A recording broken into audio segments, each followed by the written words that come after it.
Yosh, salut à tous et bienvenue sur Manga Corp. Aujourd'hui, on parle de Made in Abyss. Il est réalisé par Tsukushi Akihito depuis 2012 et comporte 6 tomes au Japon. En France, il est édité par Ototo depuis le 18 mai 2018. Ce manga parle d'un gouffre gigantesque qui fut découvert en pleine mer. On l'appela l'Abysse. Les gens venaient des 4 coins du monde pour l'observer. Ceux qui bravaient l'abîme furent appelés les Caverniers. Une ville vit alors le jour sur les bords du gouffre. Son aspect mystérieux attira toutes sortes d'aventuriers avides de fortune. Cette ville fut nommée Ors. 1900 ans plus tard, dans cette même ville, Made in Abyss nous présente Riko, une jeune orpheline qui souhaite qu'une seule chose, suivre les traces de sa mère pour devenir sifflet blanc. Car en effet, les aventuriers sont classés par sifflet. Les novices qui ne peuvent pas prétendre encore braver l'abysse ont une clochette. Les apprentis ont un sifflet rouge, les indépendants un sifflet bleu, les maîtres un sifflet violet, les experts un sifflet noir, et pour finir, les héros légendaires un sifflet blanc. Riko a donc beaucoup de chemin à parcourir avant d'arriver au sifflet blanc, étant donné qu'elle n'est que sifflet rouge. Elle peut donc atteindre seulement 450 mètres de profondeur au maximum. Alors pourquoi tant de précautions, me direz-vous? Eh bien parce que l'abysse regorge de créatures aussi merveilleuses que dangereuses. Et encore, je ne vous parle pas de la malédiction de l'abysse, qui se déclenche quand vous retournez à la surface, qui peut aller jusqu'à vous tuer, ou supprimer votre humanité. Alors que Riko explorait les premiers mètres de l'abysse, elle découvre le corps inanimé d'un jeune garçon aux membres métalliques. En se réveillant, le jeune homme découvre qu'il est amnésique. En attendant qu'il recouvre la mémoire, Riko lui donne le nom de l'égout. En gros, ce manga nous raconte l'histoire de Riko et l'égout qui vont braver l'interdit et descendre dans l'abysse. Pourquoi et comment? Vous le saurez en lisant Made in Abyss.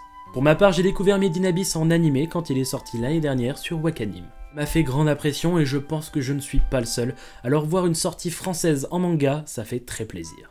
Alors la première chose qu'on peut voir sur cette œuvre, ce sont les dessins un petit peu enfantins. Effectivement, quand j'ai découvert les premiers screens de l'animé, ça m'a pas donné envie. J'en avais marre de suivre des enfants et j'ai eu peur que l'histoire soit un petit peu trop enfantin. Et heureusement j'ai franchi le cap parce que l'histoire se révèle bien plus mature que je ne l'aurais pensé. C'est d'ailleurs pour ça que Ototo le considère comme un seinen. En parlant d'Ototo, regardons un petit peu l'édition qu'ils nous ont fournie. Tout d'abord on peut voir que c'est un grand format, comme par exemple sur la Perfect Edition de Dragon Ball. Et ça c'est très appréciable parce que pour ma part, moi c'est le format que je préfère pour lire. C'est beaucoup plus agréable, on a vraiment de grandes pages, et c'est un vrai bouquin quoi. En plus de ça, ils nous font un petit cadeau avec une carte de l'Abysse, dès la première page. On a ensuite quelques pages glacées tout en couleur qui sont vraiment très appréciables. En tout cas, une très belle édition de la part Ototo, donc on les remercie grandement. Au début, j'ai eu un peu peur quand j'ai su que le manga sortait en France, parce que l'anime jouait beaucoup sur les couleurs. Mais le manga joue, lui, sur des dégradés de gris qui font très bien ressortir la couleur et la profondeur. Et c'est très beau, ça donne vraiment très bien. Le chara-design, quant à lui, est très mignon, ils ont de grosses têtes, c'est un petit peu le format chibi.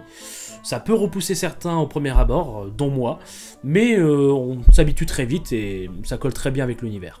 Les décors, quant à eux, ne sont pas très présents, au lieu de ça, on a des dégradés de gris, qui passent très bien d'ailleurs, ça nous fait des effets de lumière comme j'ai dit auparavant. En ce qui concerne le scénario, dans ce premier tome, on apprend beaucoup de choses, effectivement, mais on ne va pas très loin, c'est-à-dire c'est juste une grosse introduction, et c'est pour ça qu'il ne faut pas s'arrêter à ce premier tome-là, parce que c'est après que ça va aller beaucoup plus loin.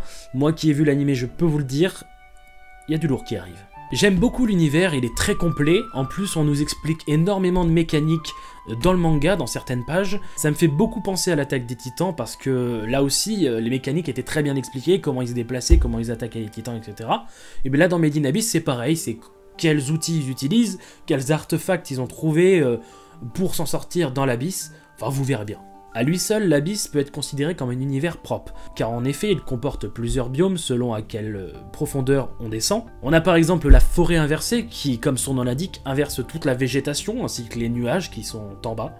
Ça montre un petit peu les côtés magnifiques et fantaisistes de tous ces biomes que vous allez croiser et que Riko et l'égout vont croiser. Pour finir, je vais parler des personnages. Tout d'abord Riko, qui ressemble énormément à Emma de The Promised Neverland, déjà avec leur caractère, toujours souriante, ils ont jamais envie d'abandonner. Bon, en effet, Riko est un petit peu moins mature que Emma, mais quand même, il y a une ressemblance. Et c'est agréable parce que j'aimais beaucoup le personnage de Emma. Vous le verrez dans les prochains tomes, mais Riko et son côté enfantin nous fait découvrir un voyage qui, lui, paraît très mature. C'est un beau contraste que vous verrez dans les prochains tomes. Quant à Legu, qui est un personnage très mystérieux, même pour lui étant donné qu'il est amnésique, est un personnage basique, on peut pas vraiment dire encore comment il va être par le futur, mais pour l'instant j'ai pas vraiment d'avis à lui donner, et j'ai pas à m'en plaindre non plus. Comme vous l'aurez compris, Made in Abyss c'est un grand coup de cœur pour moi, n'hésitez pas à mettre dans les commentaires si pour vous ça l'a été aussi. Pour ma part je vous retrouve pour une prochaine vidéo sur Manga Corp, d'ici là portez-vous bien, et hoche!